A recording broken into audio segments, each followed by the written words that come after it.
The Outbreak of Peace by H.B. Fyfe. When properly conducted, a diplomatic mission can turn the most smashing of battle successes into a fabulous Pyrrhic victory.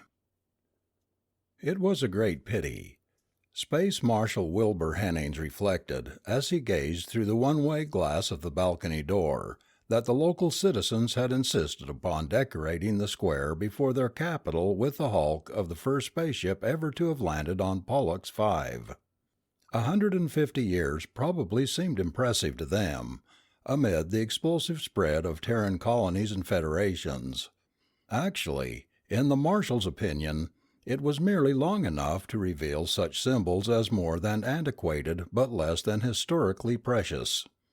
"I presume you have a plan to have me march past that heap," he complained, tugging at the extremely historical sword that completed the effect of his dazzling white and gold uniform.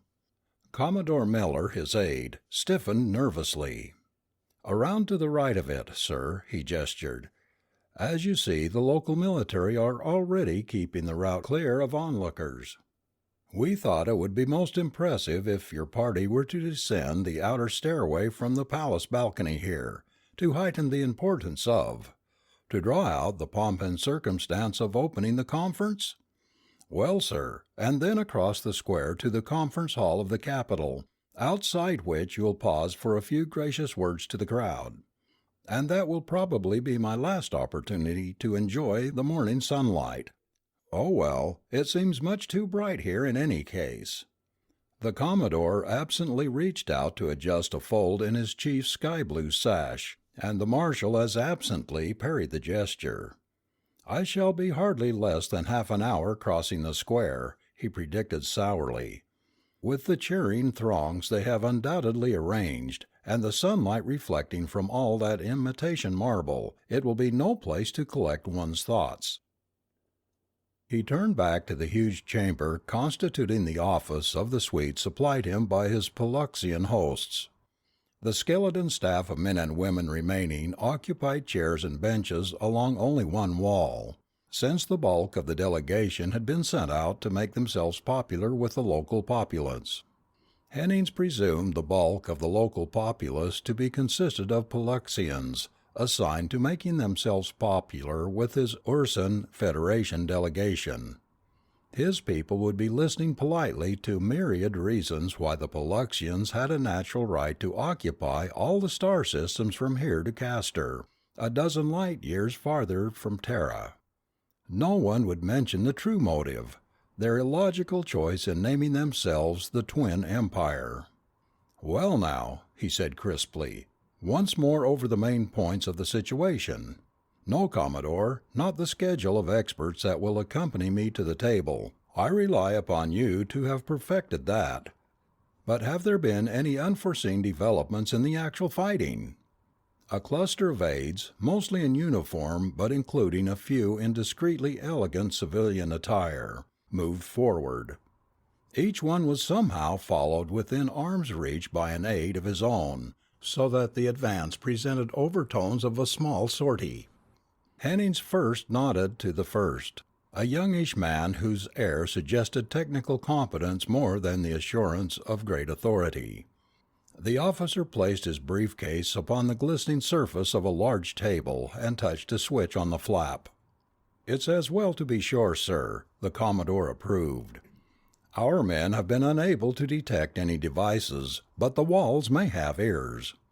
"They won't scan through this scrambler, sir," asserted the young officer. Hennings accepted a seat at the table and looked up to one of the others. "Myrelli's star," an older officer reported briskly.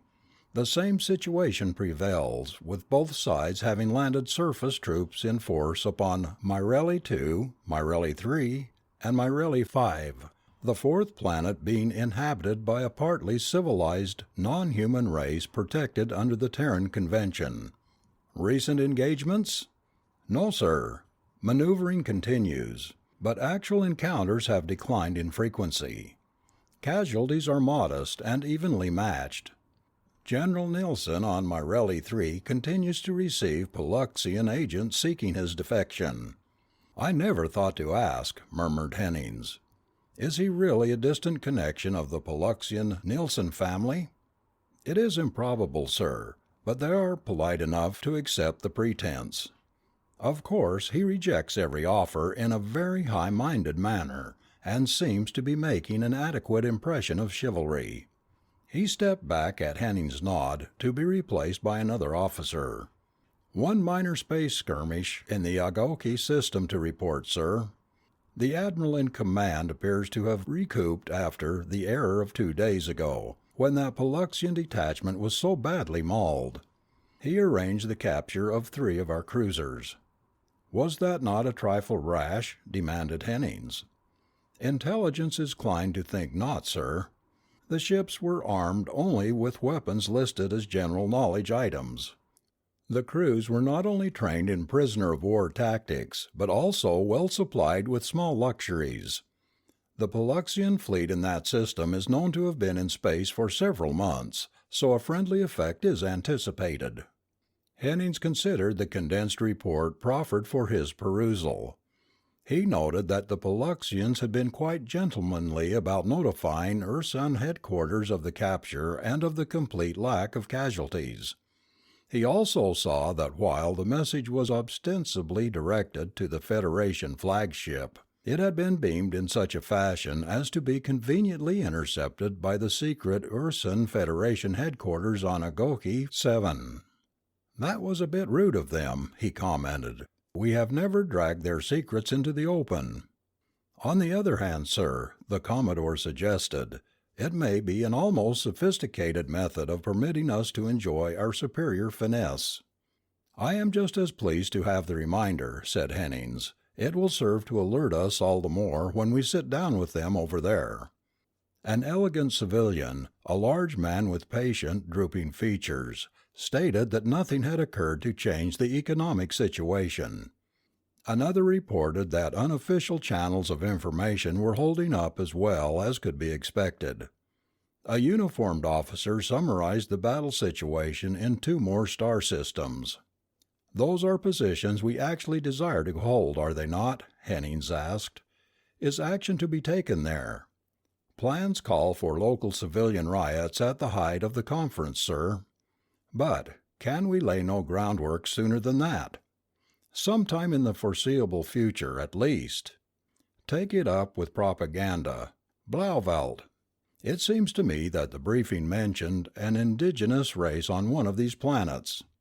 Blauvelt dropped his eyes momentarily, equivalent in that gathering to a blush of intense embarrassment. Hennings coughed apologetically. "Well now, I should not pry into arrangements I must later be able to deny convincingly with a clear conscience. I can only plead, my dear Blauvelt, the tenseness of the past several days." The officer murmured inaudibly, fumbled with his papers, and edged to the rear rank. Someone, at Commodore Miller's fluttering, obtained a vacuum jug of ice water and a glass for the marshal, but Hennings chose instead to produce a long cigar from a pocket concealed beneath his resplendent collection of medals. "My apologies to all of you," he said thoughtfully. "I fear that any of you who may expect contact with the local population had better see Dr. Ibn Talal about the hypnosis necessary to counteract my little indiscretion. And now, what remains?" "Nothing but the prisoner exchange, sir," Commodore Miller announced after collecting the eyes of the principal officers. Hennings got his cigar going. He listened to confirmation of a previous report that massive exchange of sick and wounded prisoners had been accomplished, and learned that the Ursans now suspected that they had accepted unknowingly about as many secret agents as they had sent the Polluxians. "Oh well," he sighed, "as long as the amenities were preserved. We must be as friendly as possible about that sort of thing, or run the risk of antagonizing them." Seeing that the Commodore was tense with impatience, the marshal rose to his feet. An aide deftly received the cigar for disposal, and the party drifted expectantly toward the balcony doors. From among that part of the staff which would remain to man headquarters, an officer was dispatched to alert the Polluxian honor guard. One more touch before the die is cast, thought the marshal, as two young officers opened the balcony doors to admit the blare of trumpets. Cheers rolled successively across the square, rising like distant waves from somewhere beneath the gigantic banner that draped the Capitol opposite with fiery letters spelling out Peace Conference. With a dramatic gesture, Hennings held up the sheaf of reports they had just reviewed. Smiles disappeared in response to his own serious mien. "So much for the hostiles," he snapped. He tossed the reports to the officer who would remain in charge. "Now for the actual war."